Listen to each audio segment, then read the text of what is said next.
Hey guys, it's Nick the Tutor. This channel is dedicated to not only improving your test scores, but improving your college admissions applications and your outcomes. Today's video, we're going to be talking about building a narrative. Now, in this video, I'm going to explain one, what is a narrative, and two, how can you build one? You've probably heard the term from a lot of guidance counselors, maybe some friends, you've seen it online. Today, I'm going to explain exactly how you can build an awesome narrative to help improve your chances of getting into your dream college. Now, let me explain what a narrative is. A narrative on a college application is basically a story about you as a person. Who are you? What makes you tick? What's important to you? What are your passions? Why are you endeavoring to go to college? What do you want to study? Like, what's your passion? That's really what your narrative is. Now, that sounds pretty easy, but it's a little bit more complicated than it seems. You can't just state exactly what your narrative is. You have to build it. You have to have a good resume. You have to have good extracurricular activities. You have to have a coherent college essay,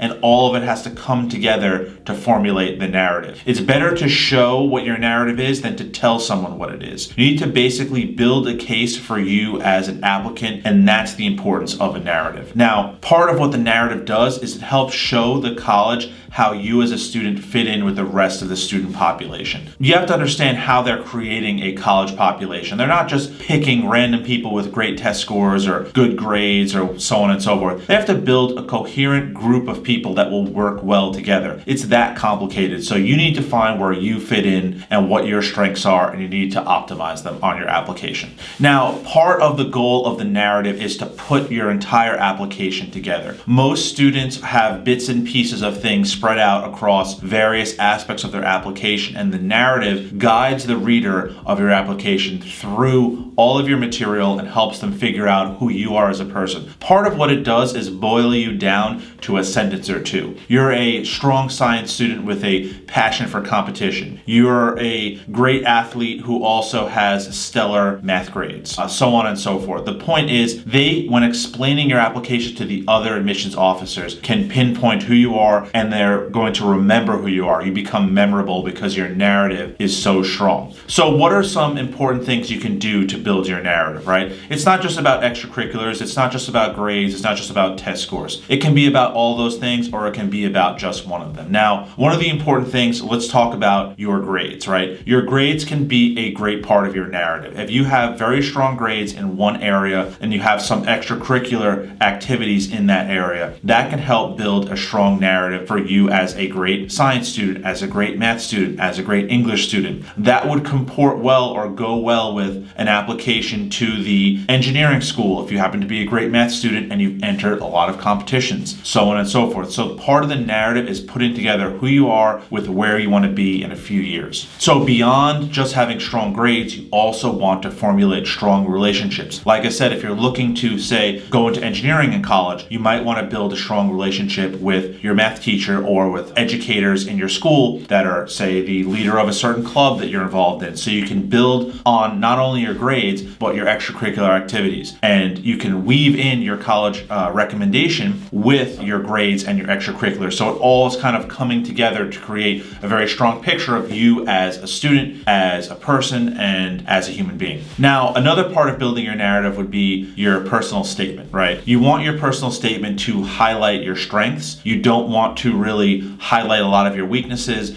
and you also don't want your personal statement to be totally incoherent with the rest of your essay. Now, look, you don't have to write your personal statement about the same stuff you wrote the rest of your application about. That could be kind of boring, but at the same time, you want it all to fit together in a way that makes sense to the person reading it. If you want to highlight some of your positive attributes, you probably could find a way to weave that in with some of your other extracurricular activities or some of your other strengths in school. So beyond your personal statement and your recommendations, you have your activities list. Part of the college application is you need to list your top activities that you've been involved in, how long you've been involved in them, and you need to give a little bit of a description about what you did in those activities. That is a great way to craft your narrative, right? You probably have done more than 10 things in your last 3 years, right? So what you want to do is pick and choose the strongest 10 that continue your narrative. So if your narrative is, engineer, and you want to go into engineering, and you enter science competitions, you probably want to include several of those competitions on your activities list. If you're taking a different angle, you may have entered a science competition, but if you're going to be an English major, you might want to include other things that you've done. That could be a great achievement achievement to go somewhere else in your application, but at the end of the day, it may not fit your narrative, so you need to pick and choose. Now, a lot of you are probably saying, well, I don't even know if I can come up with 10 things that I've done. That's a different story. You're probably gonna have a little bit more trouble creating your narrative, and that's something to think about if any of you are watching this in 9th grade and 10th grade. You still have time to build your narrative. It is important to think in advance. You don't want to try to build your narrative as you're filling out your college application, because that's not necessarily an effective time to build your narrative. But what I would do from a functional standpoint is I would list my top 15 activities. I've seen students do that very successfully, and then kind of whittle down those 15 to the most important 10, and maybe not just the most important 10, but the 10 that fit best into your narrative. You can use some of those other activities in other places. Maybe you can have a great supplemental essay when you're, asked about something else you did, right? So, I would always overdo it and then kind of whittle down to the most important stuff. Now, why is it important to show a commitment to one area? Like, why am I saying to you guys, well, if I entered several science competitions, I should double and triple down on my science skill, or if I'm a great writer, I should double and triple down on the writing that I've done. That's because colleges want to envision you in a few years, right? They want to look and say, okay, well, this student has committed to writing for her last 3 years, and she has done an amazing job of it. We've seen her writing on her college essays. Her English teacher raves about her writing in her recommendation letter, and 5 of her activities are writing related, entering competitions,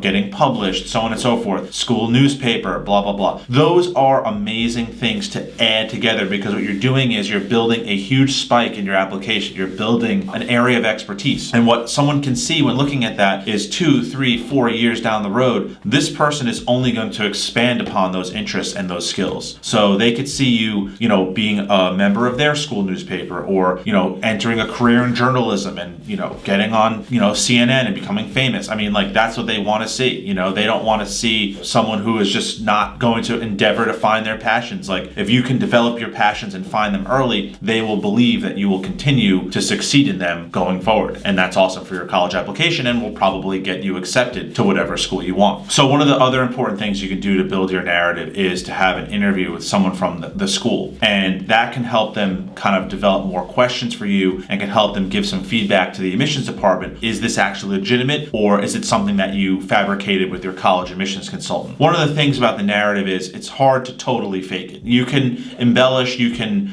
work on it and make it better than it may have been. But at the end of the day, you need to contribute and actually do the activities to be able to prove that you have a passion for something, right? So I would just get out there and actually do stuff. The next thing I want to go over is, okay, Nick, so you've told us a lot about what a narrative does for our application, but how do we actually build it? What would we do to build a narrative? So there's a bunch of stuff you can do. The first thing I would do would be to, try to develop some passions early on. Now, it's really hard to find one passion at the age of 14, right? That's just unrealistic. But, maybe you take the top few things that you like to do and you just kind of go down those roads. I wouldn't, you don't want to be a jack of all trades and a master of none. That's very bad for your college application. If you're just across the board amazing but not exceptional in any one area, you're really going to have trouble standing out in a college application, because a lot of students are, just good at a lot of stuff. So, okay, first thing you do, you pick out your passions, you find some avenues. Now what do? Well, what are some of the most influential things that you can do to develop your narrative? Number one would be any kind of research. Any kind of research at a college with a college professor would be exceptional for your college application. Now, how do you go about doing that? Well, you can find local college professor, email them, and just ask them, can you get involved? It's that simple. Now, obviously they may not accept that, but you probably have to send out a bunch of emails before you find someone who's willing to work with you, or have you shadow them, or just watch. You can do the same thing for your area of interest. If you're interested in medicine, you can,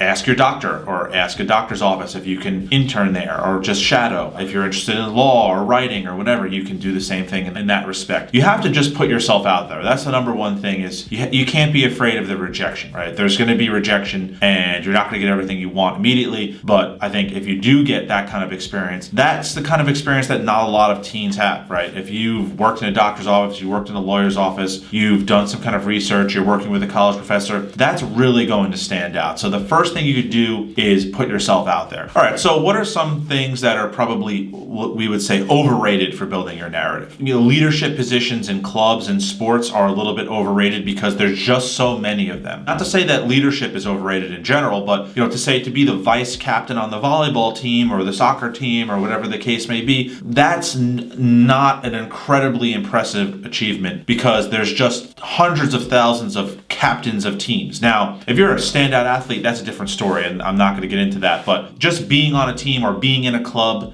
being the secretary of the investing club, that's not going to really build a narrative, right? Not to say anybody could do that, but if you show up, you probably can get some kind of leadership position. Now, what does show a great narrative is going beyond that, right? If you wanted to go into finance and have your own, investment portfolio, it doesn't have to be real money. It could even be, just a play portfolio that you're using to prove a point that you're good at investing, that you have a passion for it, right? Things like that can really go a long way. All right, I want to give you guys an example of what an ideal application would look like for a student. So, we're not going to get into grades and test scores. Let's just assume that they're pretty good because that's just not part of the discussion. We're talking about the narrative, right? Now, let's say it's the finance student, right? This student I envision being, of course, in any finance-related club at their school, have an exceptional recommendation from a math teacher or maybe, an AP Econ teacher or something like that. Getting a 5 on AP Econ, on probably calculus, and I would say have their own investment portfolio. Now, beyond that, I would say this student probably should be a part of some sort of internship where they're working at some sort of finance firm. Even if it's not anything super impressive, doesn't have to be Goldman Sachs or Merrill Lynch or whatever. It could be the local place, but endeavoring to get involved, like I said, has their own play portfolio of fake money that they're investing and hopefully being successful with, but I don't think that even matters. And continuing to show that passion,